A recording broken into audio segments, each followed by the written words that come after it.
Hey, how's it going? Dr. Tommy Goranga. I just want to show you something real quick. All the links are in the description. So, there's loads of weird phenomena all over the planet. My good friend Maheshwara Das, who you might have seen on the video in my list there called Crossing the Ocean of Nescience. He's the nice soul who was rowing the rowing boat. So he sent me these links tonight, and I just wanted to pop them up to show you real quick. And you can take your time and go through them. The links will be in the descriptions.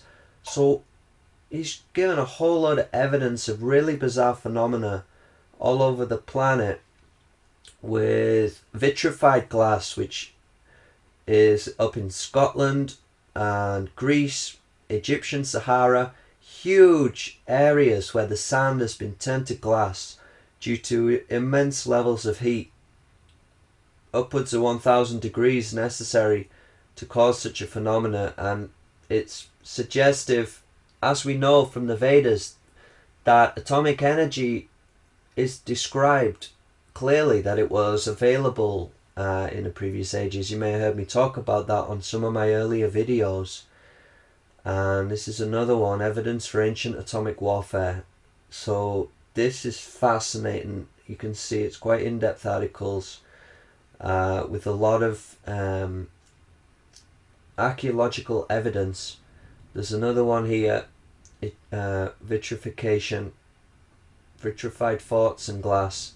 And then lastly, this one I find this very fascinating. An ancient city found in India irradiated from atomic blast, extremely high levels of radiation that the Indian government has actually closed off the whole area, and there's like a leveled city under this area, the ruins of Harappa.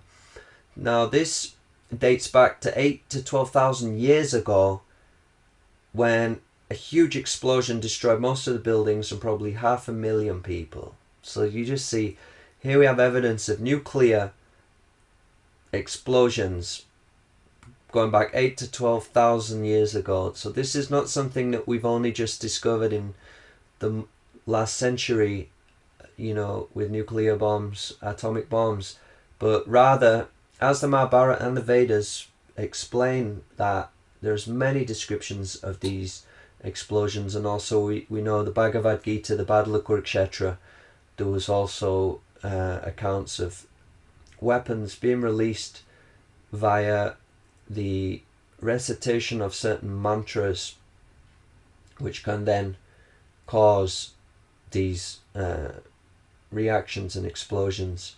So this is fascinating, and once again we know that sound is the most powerful element, and that everything is actually vibrating. All the elements are acting under vibration. So sound is literally determining the structure and the way that matter works, whether it be solid, liquid or gas.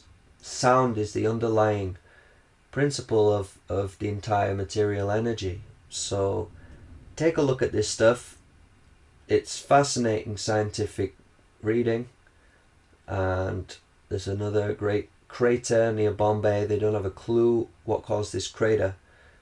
150 meters deep and a diameter of almost 1.5 miles.